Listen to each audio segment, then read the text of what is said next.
Welcome to the Dice Tower Q&A. Today is February 23rd. It is a cold day in South Florida.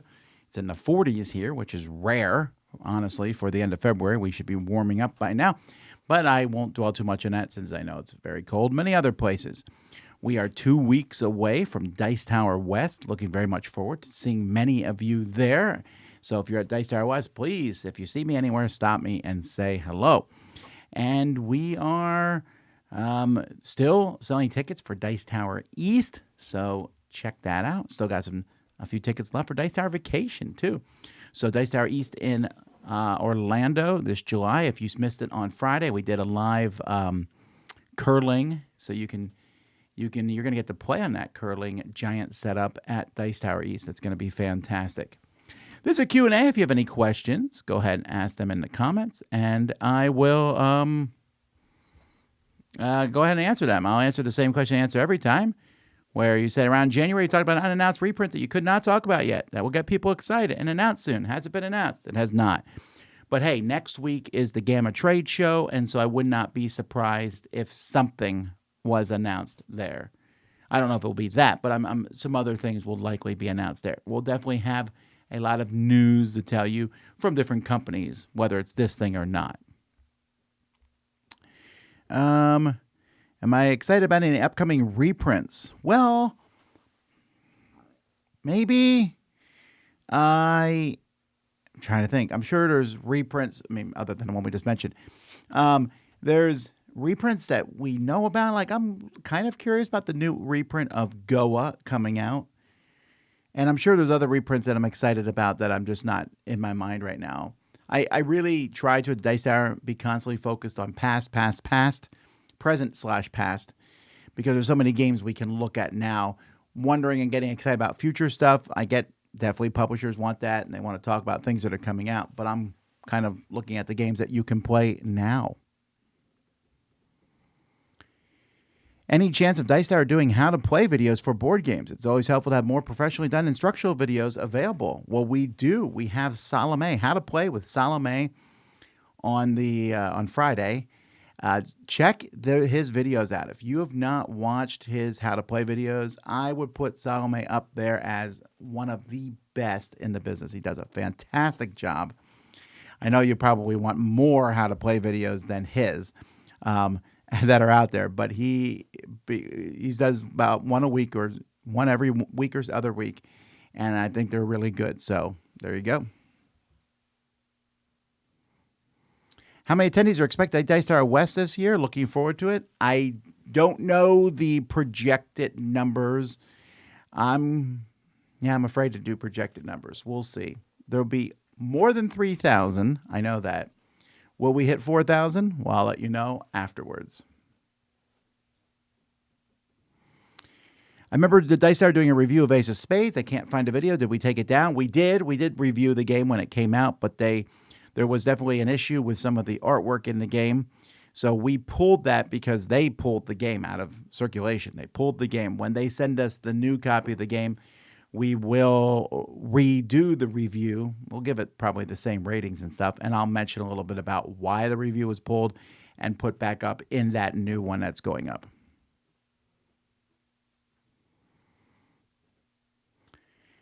I know Dice Tower sometimes is silent on this type of thing, but anything to comment on the Sam Healy exit? Well, I wish Sam very, very well. But other than that, no. Sam resigned from the Dice Tower. I accepted that, and that is our statement on the matter. Everything else, we're here to talk about games. Internal stuff is, well, it's internal.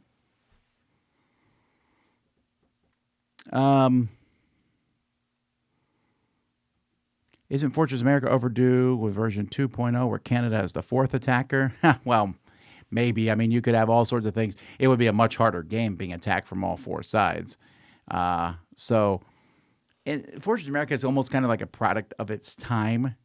To see it being invaded, there was this whole idea of it just was kind of an 80s thing. So it's fun to play with that mindset. But yeah, I don't think we need a 2.0 version. Reading any novels right now? No, I started reading one, Mark of the Fool. I read through a lot of it, and then it started getting samey, and I started getting a little bored with it. And then I jumped to another series which didn't catch me. So I'm going to go through my recommendation list and find something new, I think. Alrighty. Let's see. Do you feel that since COVID, approximately, we're now in the era of reprints, reimplementations, second editions, big boxes, etc.? For sure. I'm not sure that COVID had anything to do with it other than it just happened to be around the year 2020. I was thinking about this because we are now halfway through the decade. And at the beginning of 2020, in fact, at Dice Tower West, so 6 years ago, actually, at Dice Tower West in 2020, me and Rado did our top 10 most influential games of the decade. And I'm curious what we will do in 2030 when that happens. What will be the most influential games of this year?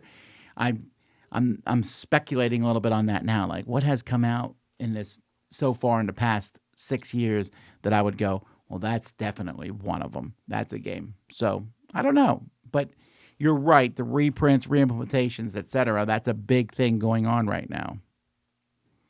I recently played Architects for the first time and loved it. How much harder to learn are Paladins and Viscounts? He's talking about the West Kingdom, Architects of the West Kingdom, Paladins of the West Kingdom, Viscounts of the West Kingdom. They're definitely a step up. I don't think they're necessarily harder to learn, but there's more going on in each of them. They're very different, although I would say that Paladins and Viscounts are closer to each other than they are to Architects. Architects is easily the most approachable one in the series, but the other two are not, I don't think, insurmountable. The next series that they did after that, the East Tiger series, I feel like that complexity goes up considerably, comparatively. But I would play Paladins first and then Viscounts. Paladins, I like much, much more than Viscounts, but that's just me.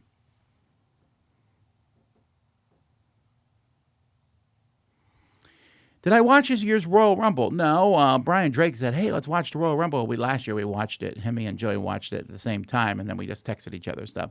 So I was like, yeah, I'll watch the Royal Rumble. Then I went and found it was on ESPN, and I thought, well, no. I'm not doing another streaming service for one thing. I don't watch enough sports that it matters. So I will watch it. I don't even know who won it. Don't spoil it for me. Not that it matters that much, but I will watch it when it shows up on something else. Huge blizzard is hitting the Northeast today. Do you ever miss the snow? Not a ton. Don't get me wrong. There's some nostalgia to waking up in the morning and seeing a winter wonderland. That is magical as a kid. When you wake up and you look outside and just see snow everywhere. It is unbelievably fantastic. Going out in that snow and hearing the crunch of the snow underneath your boots and just making forts. It's just such an amazing experience. That's some of the strongest memories I have from my childhood. Even when I was a teenager and I worked and I would be walking to work and the blizzard and the snow was coming down, there was just something neat about snow coming down. But also it comes with a whole host of problems. And then the snow piles that are there for months afterwards.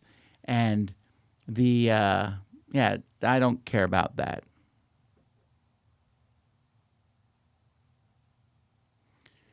Richard Shaw's Empire of the Wolf series. Let me look this one up. Empire of the Wolf series.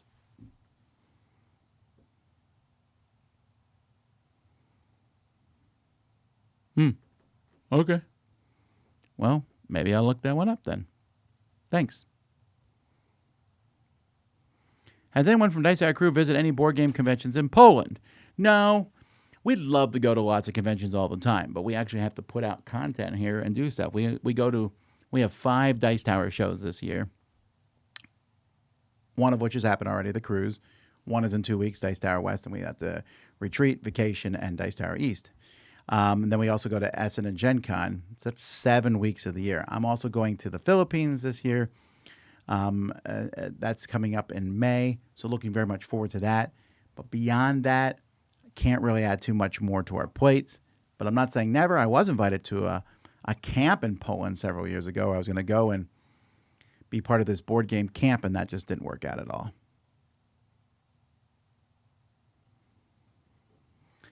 I can be seen as obsessed with the Fortune America, but playing the USA was so cool since it was so hard. Still my top 5 list of all games I played. It was only hard at the beginning. If the USA survived the first few rounds, it was very difficult for the other side to win. I finally learned strategies where I would just absolutely smash the red forces as they came in, just smash them. I would let yellow take as much land as they want, and then use cards and lasers to cut off yellow. Blue was the tricky one. Blue is the coming from the south was the one that was kind of the wild card in the mix. But red just had no chance. You just smashed them. For them to claim anything, they would get Florida sometimes, and that was it. But yeah. Hey, Tom, I know you really enjoyed Pillars of Eternity. Have you played any new RPGs that you like? I feel you're talking about video games. Well, yes, I've been playing that new, I forget the full name of it, Claire or something. Expedition 33 is the part I remember. And I am loving that game. That game is absolutely fantastic. The twists and turns in the story have been really surprising me. It feels like we're watching a TV show with the cutscenes and stuff, but also the gameplay. I love Final Fantasy series, and that turn-based system just works really well. I'm at the point now where in the game I'm just kind of putzing around, leveling up and fighting some of the optional bosses and things like that before I go finish the game off. I feel like I could finish it off now. I'm level 60 something. 68 maybe. I'm almost level 70. And so I feel very confident we could go beat the final boss now. But I'm just having so much fun, and I want to go find some of this optional stuff. There's just a lot of cool things in it. Very, very fun. How many of your top 100 games can you teach almost completely from memory with maybe a few quick rulebook checks? If you allow me a few quick rulebook checks, almost all of them. Yeah, I think almost all of them I could do with just a few quick rulebook checks. But there will be a few where I would need a little bit more than that.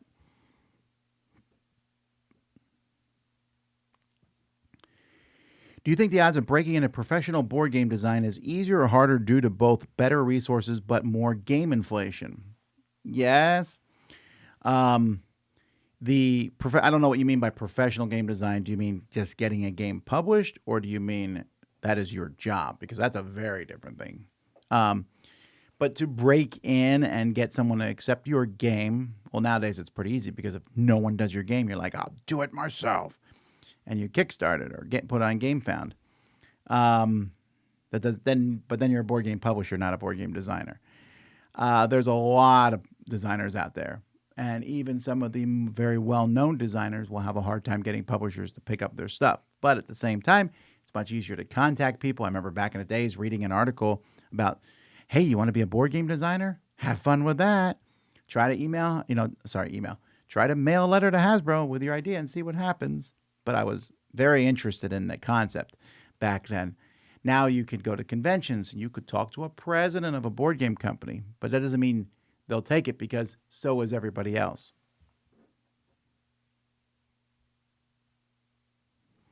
Any preferable games in Board Game Arena over the physical copy? I don't know. Probably, but I don't know that I have any off the top of my head. I think as we get closer, says Terrier Hale, to 2030, beige and brown will make a comeback. Maybe. How heavy is the entire curling set you got? It was pretty heavy. The heaviest thing is, so there's those big inflatable mats that you roll up and put down. But on top of the middle one, there's a kind of almost linoleum type mat that lays on top of that. And that is the heaviest thing. It took 2 of us to carry it, but it took multiple people to put it up and set it up. I see a big D20 behind you. There's this one, and then there's this one. Do you have one of those large D100s? I have some large D100s, the kind that never stop rolling. In fact, I have a D100 sitting on my desk. That's a D20. It's just on a 100-sided die. Why? I don't know. Do you prefer rolling dice in dungeon crawl games or drawing cards? Probably Don't get me wrong, I like drawing cards a lot, but there is something about chucking dice. Rolling dice is always very fun. So if push comes to shove, it's dice rolling for me. Did you ever deliberate on the seal of excellence being a 9 instead of an 8.5? What made you decide an 8.5 number at the end? No, not really. I just basically said higher than an 8, which just happened to be an 8.5, right? But 8, for a while, our seal of excellence was 8 and higher, and our seal of approval was 6 and 7. And we realized that was just too low. We wanted to make them harder to get, so we moved them up. I'm not going to move them up again. I'm really happy where they're at.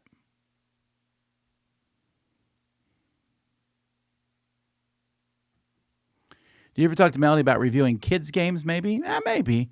If each of your kid has half as many kids, how many grandkids before you're overwhelmed? Well, I have 2 grandchildren right now, so I'm not overwhelmed with that. We'll see. We'll see. I have no other grandkids on the way, or that I know of at all. So maybe I only have 2 grandkids, but 2 grandkids is still awesome.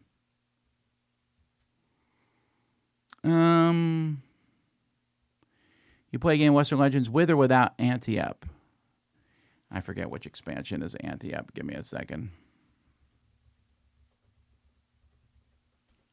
Is that the one with the trains? That's from 2019. Okay, yes, that's the one I played. Yeah, I like it a lot. I would add some of it. I wouldn't add all of it. I really don't like that card game, that Pharaoh game they put in there. That's kind of boring. But the rest of it I really liked. I especially like the train. How has the move been to the Fort Myers area? Well, I mean, it was definitely a move and a half. It's almost been a year since we started the process. So I think we're moved in now, still having issues and things that's going on. But for the most part, been very enjoyable. Do you like the Savannah Bananas? Tom is a baseball banana ball fan. Okay, do I like the Savannah Bananas? I think is what you're asking. I mean, the clips of them I've seen online have been always funny. If they came here to Fort Myers, I would probably try to go see them, take my family. I was very excited. I didn't mention that last week. So in Fort Myers, there's a little play center, and so I saw that the play that goes wrong was coming in. And since the show goes wrong is my favorite TV show ever, and also my son's favorite TV show ever, we went. The 5 of us went, the ones who were still at home with me, and it was a blast. It was expensive compared to, say, go to the movies, but when we were done, I said to my wife, I said, we should just stop going to movies in general. We'll wait till they come out online and watch them, and just go to plays every once in a while. It was so fun. It was silly and nonsensical and very slapstick. And when we went on a Thursday night, and so my son was the only kid there. In fact, I was easily maybe the 5th youngest person in that building. Just a lot of old folks in Fort Myers that like to go see plays. So they brought him up on stage beforehand to help fix the stage because it was falling apart and things like that. And he loved that. But it was just really, really a fun experience. And I just love plays. I love being there and being part of it. So I'm thinking about going again. Next month is Little Shop of Horrors, so I might go see that. A lot of the plays I'm not interested in seeing, unfortunately. There's a lot I'm like, But if it sounds interesting, I might go. I don't know why we're talking about that. Oh, Savannah Bananas. Well, I would go see them too. I like to go see stuff if I can, but unfortunately not everything is free, so that's why you don't see more things.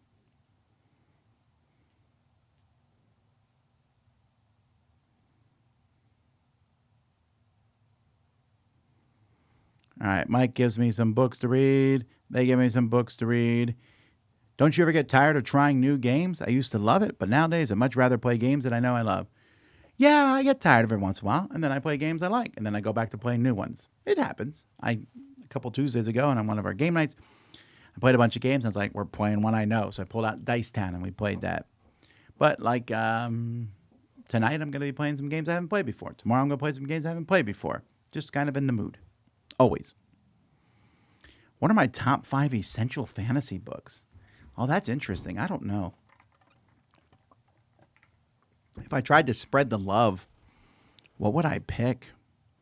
Something from Sanderson. One of the Dragonlance books. Lord of the Rings. That's 3, right? So those would be 3. Probably Robert Jordan's. The first book, it really is good, of the Wheel of Time. What would book 5 be for fantasy? It's a little sci-fi, but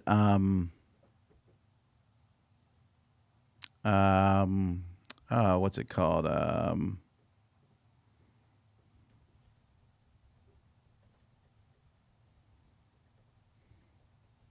Sorry, I'm trying to remember the name of it.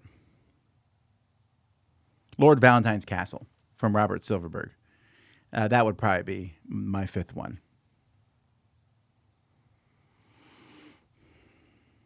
Oh, well, if Chronicles of Narnia is considered fantasy, that's probably it too. Clair Obscur, that's what it's called. Clair Obscur Expedition 33. Yes, and the soundtrack really is amazing. Would I be interested in a Chronicles of Narnia board game adaptation? Yeah, I think so. But what book would you want to be made a board game? I don't know. You could do multiple. You do a co-op game of the Voyages of the Dawn Treader, you just have to get from one spot to the other. You could do one of the battles scenes from that sequence. You could do a hidden traitor game where one of the kids is a traitor. I don't know. There's different things, I suppose.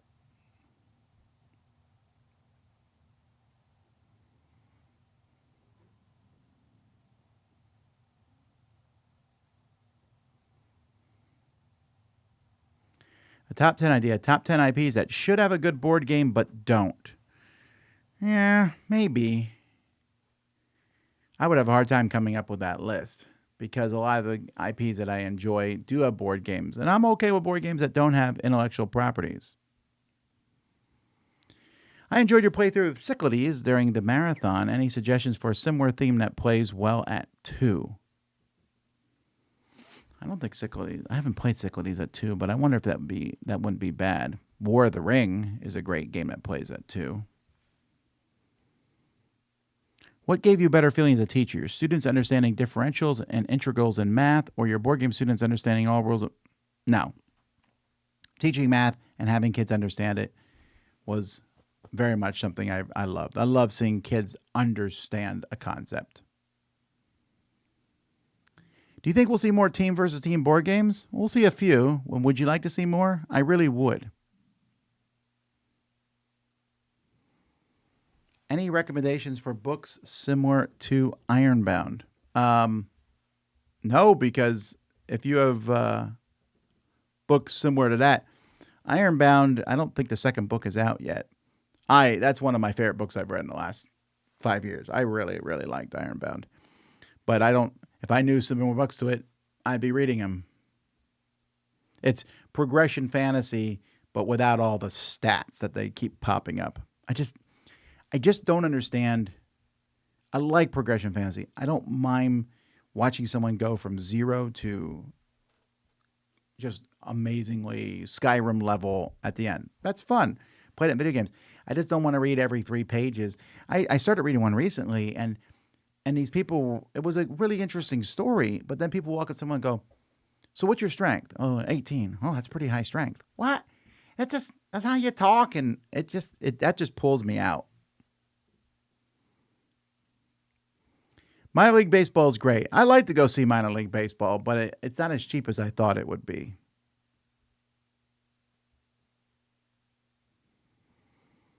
Do you think it's okay to use generative AI as a placeholder art for prototypes to convey the theme, feel the game? If so, do you think pitching a game with that placeholder to publishers is bad? Well, I'm not going to, you're trying to trick me into talking about generative AI in general. I'll say this. It doesn't really matter what you're showing a publisher because it's going to be their vision mixed with you as to what the game looks like at the end. When I've worked with publishers in the past, they said, what do you want something to look like? I've used clip art in the past. When I did a prototype, I pulled off pictures off the internet, stuck them in, because it doesn't matter. We're not selling the game. It was just an idea so that you had some placeholder image. Using AI is very similar to that, although there's other things with AI. And again, not trying to jump down this whole thing with the AI. AI, is here, whether we like it or not. How we deal with it, though, is definitely questionable. That's the question of the hour. But I think you want to pitch your game to a publisher so that they understand how the game plays. Your art shouldn't detract from that. You're also not telling them exactly how it looks. They want to know how it plays. They'll worry about how it looks.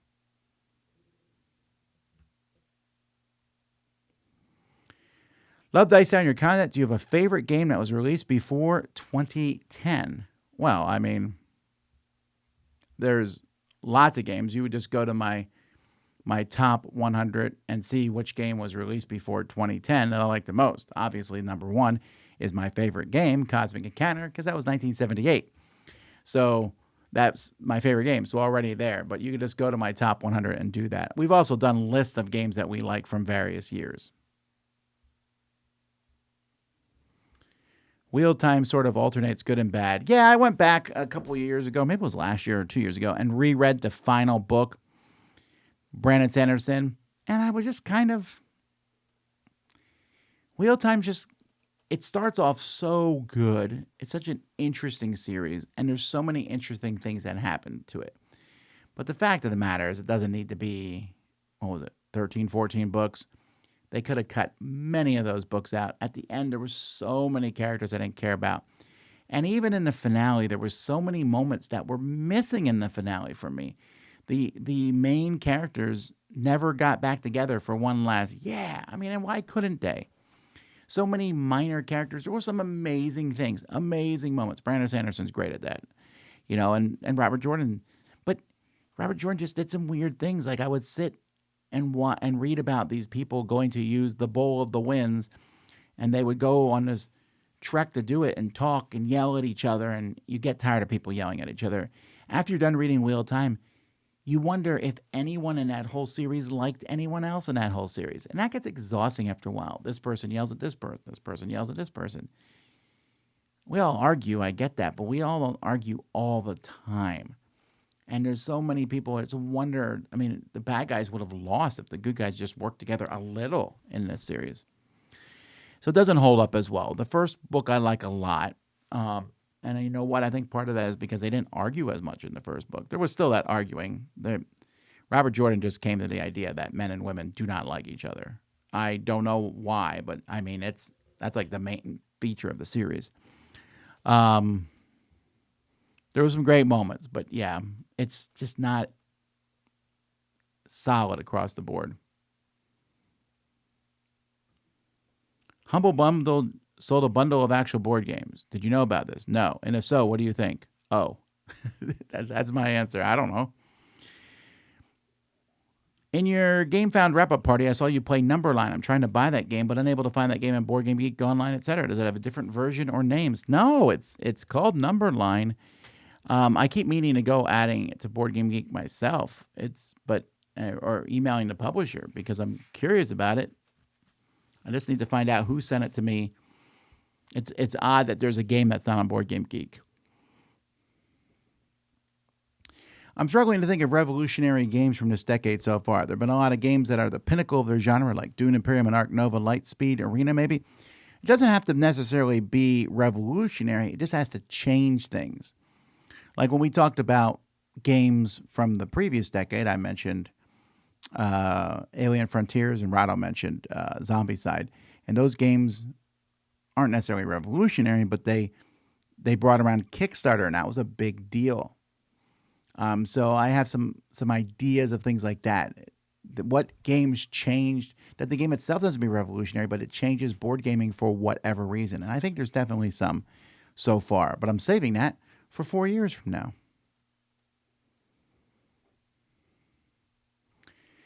How you describe Fortress America? Would a series of games that give a feel of a certain decade be a good series of top 10s? Oh, that's interesting. I don't know if it'd be that would be an interesting series. Games that make you feel the 80s. Games that make you feel the 70s. I didn't live in the 60s, so I don't know that I could do that one. 90s. But I think it would just be those 3 decades, probably. After that, the aughts, the teens, and now the 20s. But games, then again, are we talking about bad games, good games? Like is Mall Madness an 80s game, that just because of the nonsense of it. That's interesting. I will consider it. Do you guys in Florida with humidity have the same problems as the rest of the Northern Hemisphere? That game boards made in China curl up and warp to almost a perfect U? Well, first of all, you know that's not true. They do not warp to a perfect U. They warp slightly. It all depends. It just has to do with humidity. And companies are working hard to fight against this and checking them out, making sure. I notice a big difference when we play games in Vegas, which has no humidity, to Florida, which has 100% humidity. And the difference there is pretty stark.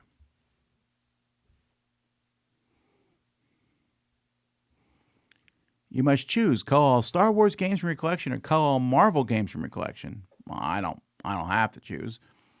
But if I did that, I guess I would get rid of Marvel games because Star Wars Unlimited's in my top 10. So, have you considered designing another board game? If not, what would be the type of game you'd be most interested in working on? I haven't, not seriously. No. Every once in a while I have an idea, and I put a total of, in the last 10 years, I put a total of 2 hours into working on another board game. So, there you go. Do you know Mardi Gras is happening? No. I guess, maybe. The wheel time does suffer a bit from the story getting way too wide. It does. It just got to the point, and all the different Acid Eye people, their names just rolled together. They would introduce Cat Swan, who was a very interesting character, but also they would introduce 30 people who I never remember their names or how different they are. And everyone was just always so very sure of themselves and always so very wise. And the heroes, every time they met these people, had to just bow and scrape and be like, well, you know everything and I'm a dummy. That just got so old after a while. I saw Gloomhaven fell a bit in your esteem this year. Again, it's still my top 100. It's not like it's fallen out. And you cited the app game version. Do you think there's a certain level of complexity that needs a change of media nowadays? No, it just ran really smoothly on the app. That's all. Do you like Aquatica at 2 players? Tim Chuan. Well, that's nice of Tim Chuan to say that. Well, Aquatica Duellum is coming out in just a few weeks. So in a few weeks, I'm going to be reviewing that. So keep an eye out for it. Do you think Rothfuss or Martin will ever finish your series? If you had to bet who would choose to finish first, probably Patrick Rothfuss. I don't know that he will finish his, but George R. R. Martin just did an interview like 2 days ago. I read it, came across my feed, and he was like, yeah, I just don't even feel like finishing the Game of Thrones series. And you're like, what? I've given up on that. Right now on the TV show, they're doing that Night of the Seven Kingdoms, and it's very popular and doing well. So he's like, yeah, I want to write more of that. Just, you got to give it up. And here's the thing. Who cares? In the sense of, I don't mean who cares, because I'm sure people want to read the book, but even if he finished it, he's not going to finish the one after that. There's more than one book left. So unless he lives to be 100 or so, and I'm not trying to be macabre here and all, but what is this? Is this book like 15 years now since the last one came out? It's just not happening, folks. So I don't think either will finish their series. I always find it amusing when people defend them so strongly. They'll get in there and go, oh, these people don't owe you anything. They owe us a little. We gave them a lot of money to do their stuff. Yeah, sure, they don't have to finish their works. They can just stop. But we can complain about that, I suppose. I always find it odd. They don't have to finish it. But if they don't finish it, then that taints the first stuff that came out. Then I don't care about it anymore. If this happens with TV shows. When a TV show gets canceled before the finale comes out, then I'm not interested in it anymore. I want to see a complete show.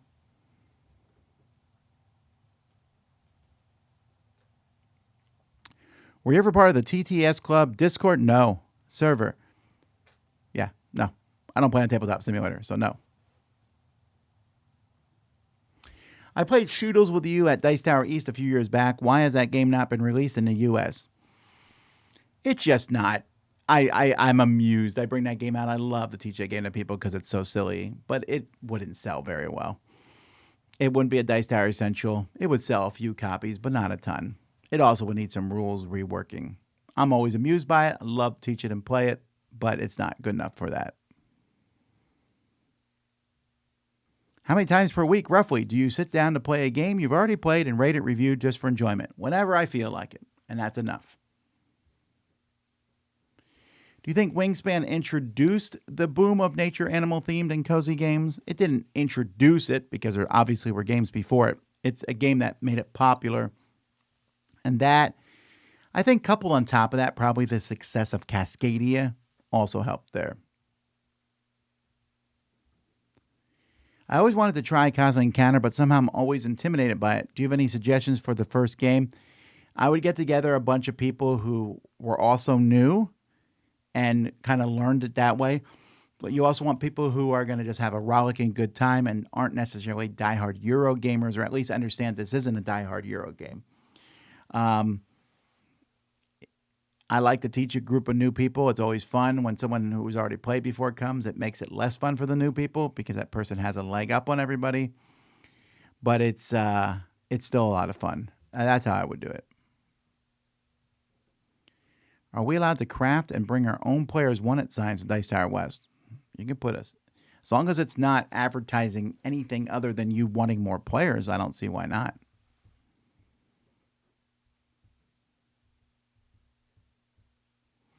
Have you seen Eldritch Horror? Twilight Imperium is coming to Steam. I knew about that. And Play the Spire 2 will have 4-player co-op. That's pretty funny you mention that because Slay the Spire, I saw somewhere an advertisement for 2 and I was like, ooh. And so I went back and played the first one. And that's what I played this morning, actually. While I was eating breakfast, I was playing through Slay the Spire. I've read nothing by Blake Crouch. I don't think Wingspan is cozy. Well, the vast majority of games that are called cozy, for board gaming at least, are not.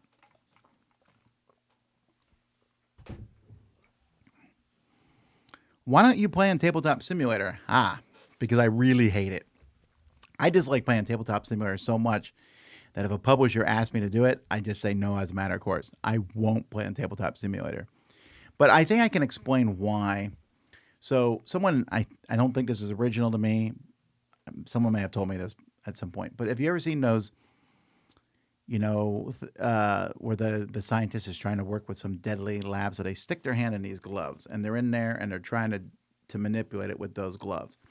That's how Tabletop Simulator feels to me. Tabletop Simulator feels the whole game like I'm doing work, like I am manipulating these pieces. Then I want to look at your board. And so when I'm playing a game, if I want to look at your board, I just glance over at your board. But this makes me go, so that's what you have. That's what I have. That's what you have. And that's really what it feels like to me. Yes, I know there's hotkeys. I know you can set it up, and I have those, and then I have to remember what hotkey goes to what. And the whole thing just feels like work. Board Game Arena is so much faster, and it also makes you follow the rules. And I would just rather play in person, or if I'm going to play online, either Board Game Arena or an app that's made specifically for it. Tabletop Simulator, I'm glad it exists. Lots of people are getting prototypes to play with it. There's a lot of good things it does. I don't like it, though, which is why I won't play on it.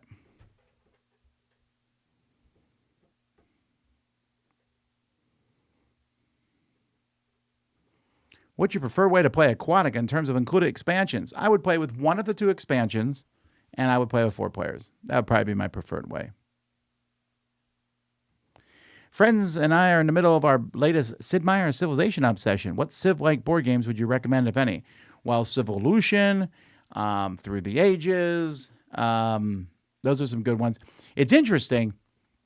I think I just saw somewhere that Firaxis says that they're going to be releasing a patch, which means you can play as the same Civ throughout all of 7. Which I find amusing because that's like the big selling point of 7. But I think I've kind of written 7 off, and I'm like, I'll just wait till 8. I went back and played Sid Meier's 6 and had a fantastic time. Now that you've been in Fort Myers for a while, what is the number one of the new city community? What's the one thing worthwhile for a trip back to Homestead? Leaving a homestead for a fort sounds very pioneer. um, Nothing makes me want to go back to Homestead, and I don't mean that in any negative way. I liked Homestead a lot. There's some great things there. Robert is here was a great place to go visit. And we know some, our neighbors were great back there. But my family, or my wife's family, lives in closer to Miami. So when we go back there, we go to see them. I will love there's things around Homestead. I love the Key Largo. But again, I would then go to Key Largo and not necessarily Homestead. That's all. The new community, me and my wife were just talking about this last night. We like that there's a very Fort Myers is this really wonderful downtown area. I mean, it's a 30-minute walk here from where we work, a 5-minute drive, and it's just like it feels like a little bit of old-fashioned town. Not quite, but there's ice cream parlors and there's restaurants and there's the theater that we went to see some, that play in, and it's a nice place to walk around. They have events on weekends there. I liked it a lot, and it's not skyscrapers everywhere here. And I don't mind skyscrapers. I think skyscrapers are cool, but Fort Myers doesn't really have that. And so I like that concept.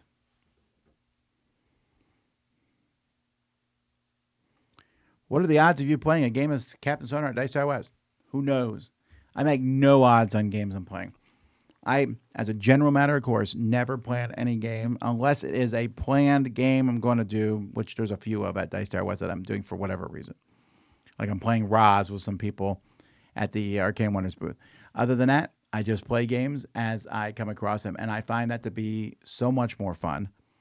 Someone's like, hey, we're going to play this game there? It could happen, but I'm not going to plan it. For me, I treat every convention where I just go in and be like, I'll do that. Because I'm also doing all sorts of things at these conventions. I am, at Dice Tower West, I have a very busy schedule of things I'm going to each day. Will I game around that? Of course I will. But I don't schedule that because I don't want my thing to be scheduled too much. Are there any other cooperative tile laying games other than Dwarf Romantic, which I don't like, by the way, that you recommend? I don't recommend Dwarf Romantic. So cooperative tile laying, maybe someone else can tell you one in the chat. I don't know. Cooperative tile laying doesn't sound interesting to me. So I don't know that I'd be able to help you. Have you found a church home in Fort Myers? Yeah, me and my family go to Buckingham Baptist Church. Were any people there familiar with you and Dice already? Well, the pastor knew who we were. He and his family watched some board game reviews, so they knew who we were. But no one else does, and that's fine. I don't. That's who cares.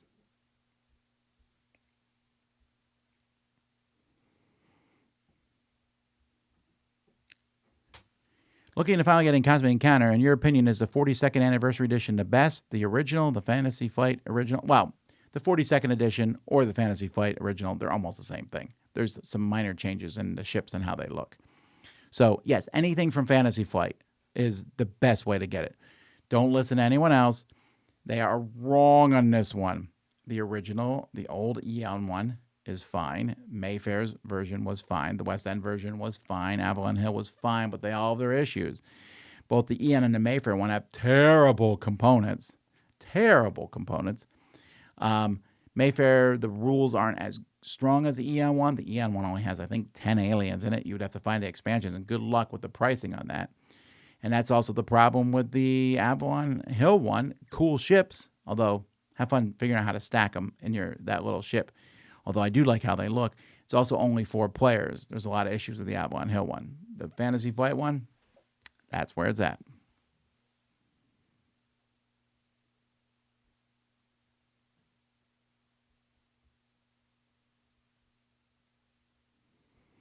Any high-quality rule books besides Iki that you remember praising? Yes.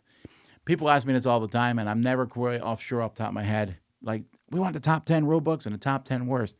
I would have to go back and look through them because I might think a rule book's great, but then I might play that game 30 times without referencing the rule book. So I don't remember which ones are the best and the worst.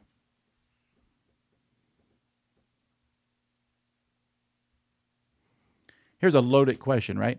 Do you think it's a better idea to stay out of the controversies in the board game community and wait for them to resolve, or present an opinion even if it causes issue?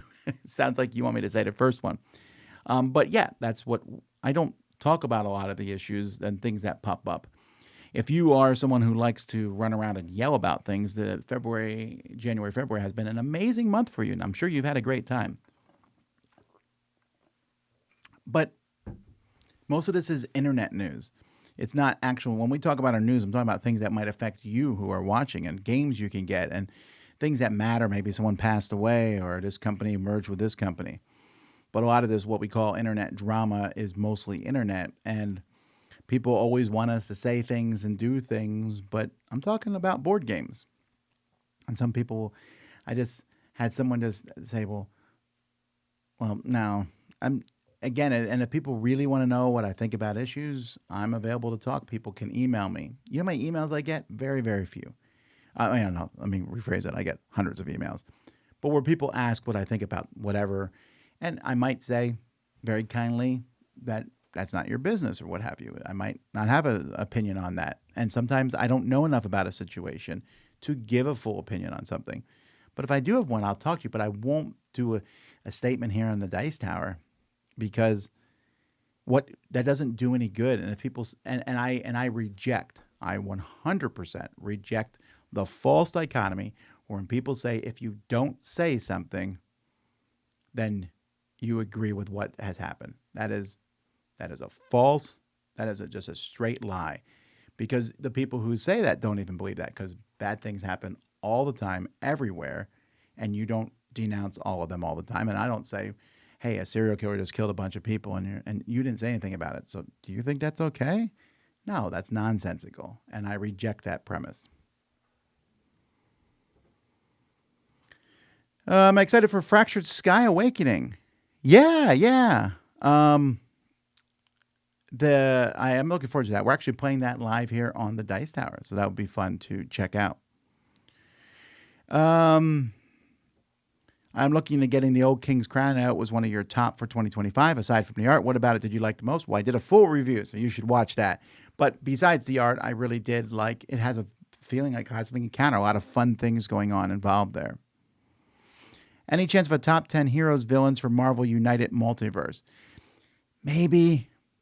I might just do my favorites overall at some point. I started working on that, and then we moved to Fort Myers, and that got put onto a back burner. Do you think something like Tabletop Simulator, but with players wearing VR headsets, will become popular before 2030? Before 2030, I don't think so. But the idea, and we keep talking about the future, where you put this on and, I can see you and you can see me and we're moving pieces. But you're still not going to ever feel like you're moving into pieces. I played a lot of the VR stuff. Not a lot. Let me rephrase that. I played some of the VR stuff, and it's neat. But never once do I think that I'm actually there. I've been to the big rooms. I went to a Star Wars one that was at Disney Springs.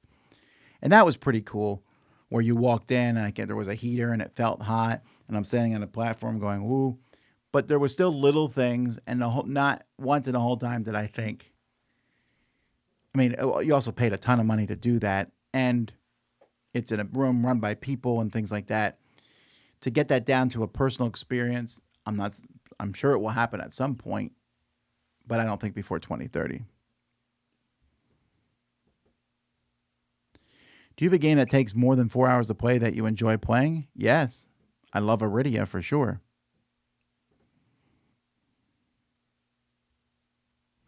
If you were in charge of a board game publishing company and could not refuse to do it, which company would you prefer?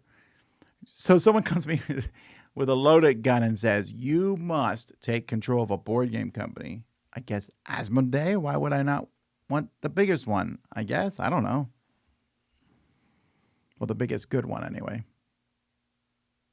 Oh, yeah, I forgot about Mist over Carcassonne. Yeah, if you want a cooperative tile-laying game, that would be a good one, I'm sure. I haven't played it, but that's what I've heard.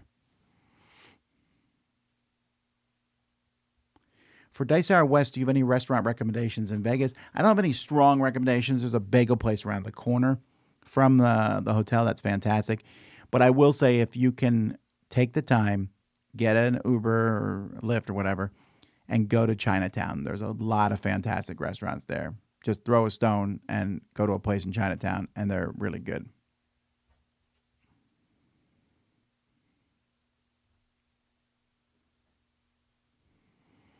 Pete asked me some questions about the best ideal shark game.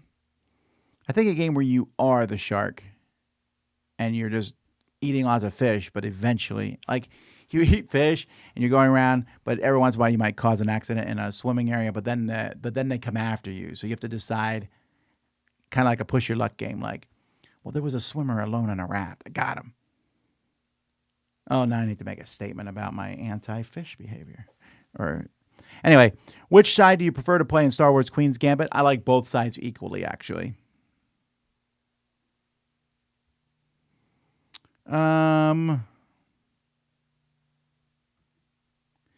Did I miss any news on the Queen's Dilemma? I think I got an ad saying to pick up a copy soon. I thought it wasn't out yet. It is not out. Yeah, get bit, by the way, Mike says. Heller says. Queen's Dilemma. I can give you some information on the Queen's Dilemma one. I believe. Yes. Queen's Dilemma is coming to their online. It's going to release on May 22nd, according to Horrible Guild. I believe so. There's going to be a 90-minute session. Things will change. It says 17 sessions, over 30 hours of gameplay.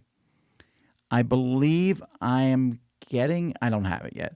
I believe I'm getting an early copy of it, but I think they also have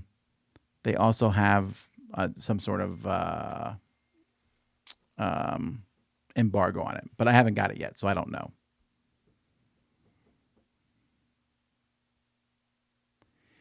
Asmodee is such a large company. I imagine ahead of that, one does very little with board games. I choose a smaller one to be more involved in the gaming process. Well, fine, but I'm the head of the company, so I can do what I want. I'll be like, you're now the COO. I'm going down to game development. And I'm not even going to do game development. I just want to play the games. Do you think Marvel United is worthwhile if you don't care that much for Marvel, the theme? No, I don't think so, actually. I don't think if you don't like Marvel, I wouldn't really recommend Marvel United. They might think it's a decent game, but why? There's so many good cooperative games out there. Why not just pick a theme that they would like? That's what I would do. I think Kelp is the ideal shark game. That's a pretty good one. I agree on that. That's a solid one across the board. If you were to still put legacy games in your top 100, around where do you think your favorites would be? See, I don't know. And that's why I pulled them out. It's not because I don't know where they go in the top 100. Am I reviewing my experience with them? You know, when I played through Legacy game, it was amazing. Like I just played through Cozy Stickerville. My kids, that was an amazing experience. It was super fun. I always remember that experience. But where do I put that in my top 100? These are my top 100 games. And usually the top 100 games are games I want to play right now. I don't know that I want to go back and replay through some of these games. So it's tricky, and that's why they're not there. That being said, keep that in mind. At some point, I'm going to go through and redo my favorite legacy games in order.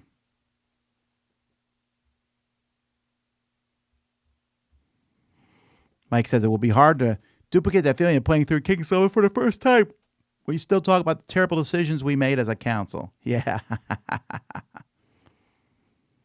How often do you travel into the Strip during Dice Tower West?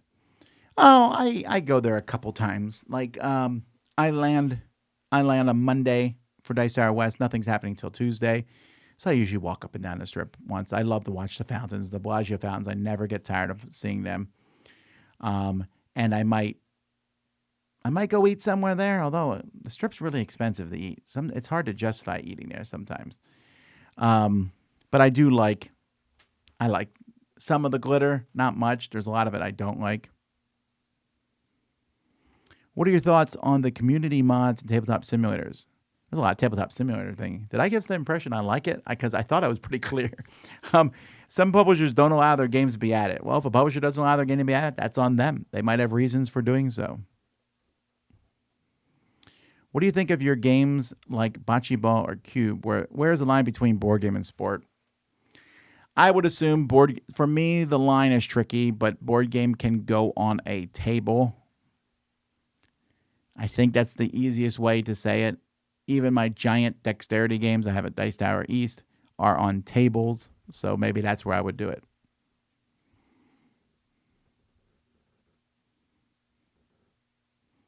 How much of the positivity towards Old King's Crown is being influenced by the artwork versus the gameplay? No.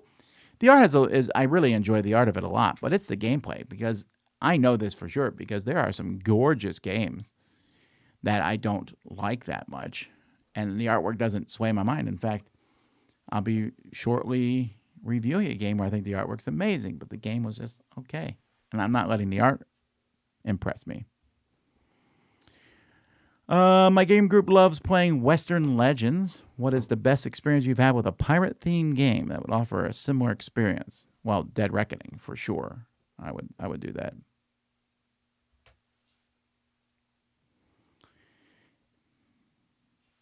So let me see here. Dead Reckoning is a great choice, said Mike Heller. All right, well, it looks like I've caught up on questions, and we are really close to the end of the day. So I'll stop answering questions here, but I will just a couple things. First of all, if you are going to Dice Tower West, again, we'd love to see you there. And if you haven't decided to go yet and you still want to, you can. They will be selling tickets at the door. Dice Tower East in Orlando is going to be fantastic, so go check that out. It's going to be great. We have some really cool things. We just showed you one of them. That curling's going to be there. We're working on getting shows together for that. It's going to be a really fun time. And then Dice Tower Vacation, that's here in Fort Myers. You just want to come hang out with us by the pools and play some games. Small event, just email me at tom@dicetower.com. So with that being said, I think I'm going to shut everything down here, folks. We'll be back. Let me see. When the next live thing is tomorrow. We're playing Coral Castle live in the morning. And then in the afternoon, Z will be doing What's Happening. On Wednesday, we'll continue our role-playing game, our pirate role-playing game. And so we'll be continuing that and also crowd surfing. Thursday, we have another live play and another top 10 list. So lots of different things coming your way. I hope that you guys enjoy all those. Thank you all for watching. Until next time, I'm Tom Vasel, and this has been Q&A here on the Dice Tower.